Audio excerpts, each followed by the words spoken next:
Bakit daw kapag nagpapagupit ako parang wala man nangyayari? Kaya kayong araw nga, samahan niyo ako kasi papalit ko na tong buhok ko. Nakakapanibago nga kasi parang nag-iba din itsura ko.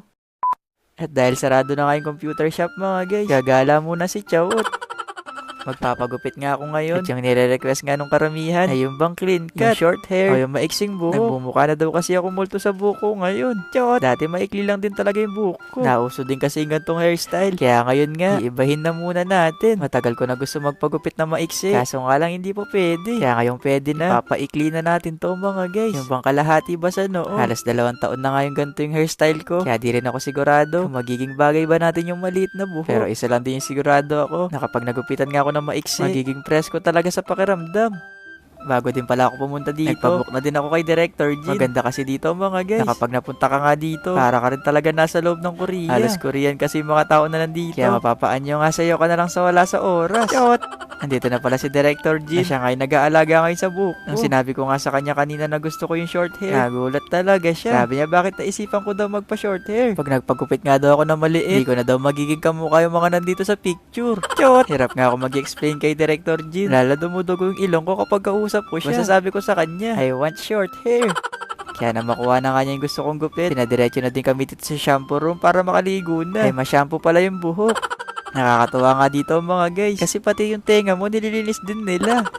Kaya pagkatapos na ma-shampoo yung buhok ko, mag-uumpisa na daw maggupit si Director Jin. Pero sabi ko sa kanya, time first muna. Kinakabahan din kasi talaga ako mga guys. Kung magiging bagay ba sa akin ulit yung maliit na buhok. At kung hindi man mabagay mga guys, ipapabalik ko talaga yung dati kong buhok. Chot! Pero magaling naman si Director Jin. Kaya tatantsahin pa din naman daw niya kung babagay daw sa akin. Ang dami na nga nagupit sa buhok ko. Kaya sabi ko kay Director Jin, stop na. Chot! Pina-razor ko na din pala yung sa likod para mas malinis siyang tignan. Ang tagal na nga hindi nare-razor to. Kasi halos trim lang din talaga yung pinapagupit ko. At sabi nga ni Direk, okay na din siguro yung ganito kaikli. Kasi kapag pinaiklayin ko pa daw na sobra, tatayo na daw yung mga buhok mga guys. Pero pinababawasan ko pa nga ulit para mas umiksi pa siya. Yung sa Gedli na lang din. Baka kasi kakagupit ni Direk dito, wala nang natira. Chot! Eto na pala yung gupit ko ngayon mga guys. Pero di pa nga siya tapos. Kasi magpapakulay ako ng buhok. Ay nag-request kasi kulay pula. Pero yung gusto ko ang kulay, yung bang kulay blue. Ay chawot pala. Ito down perm lang pala yung sa Gedli. Hindi ko bagay yung may kulay. Nagpakulay na din kasi ako dati. Akala ko kapag nagpakulay ako, magmumukha tayong foreigner. Pero iba yung kinalabasan mga guys. Nagmukha lang din tayong tanso. Yung maganda pala sa down perm, kahit makapal yung nasa Gedli, mas magiging manipis siya. Ito daw yung mga ginagawa nila sa OPA sa Korea para daw mas maganda yung gupit nila. Medyo pricey nga lang siya, pero worth it naman kapag natapos. Kasi pangalawang beses ko na to. Dito rin kasi ako nagpa-down perm noon, kaya nagustuhan ko din. Lalo na kapag binabalutan ka na ng plastic. Hindi ko na natanong kung ba't nila ako binalutan dyan. Kaya pagkatapos nga mabalutan ni Chawot mga guys, pinalipat nga ako dito sa isang upuan para dito na maghintay matuyo yung gamot na nilagay sa buhok. Medyo mainit nga lang tong machine, pero mas mapapabilis na yung paghihintay. Ilang minuto lang din to, tuyo na. Ang ganda nga dito mga guys, kasi parang nasa Korea ka talaga. Yung baka pag nandito ka sa loob, patingin-tingin ka na lang ng magazine. Kaya parang nasa Korean drama ka din. Tapos biglang may darating na orange juice.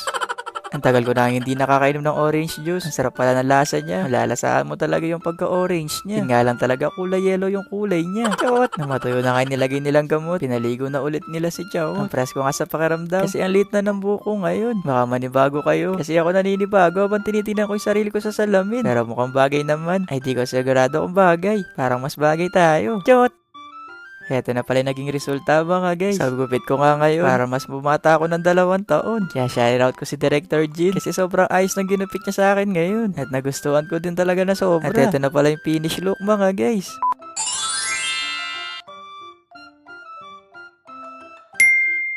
Ayun lang. Bye-bye!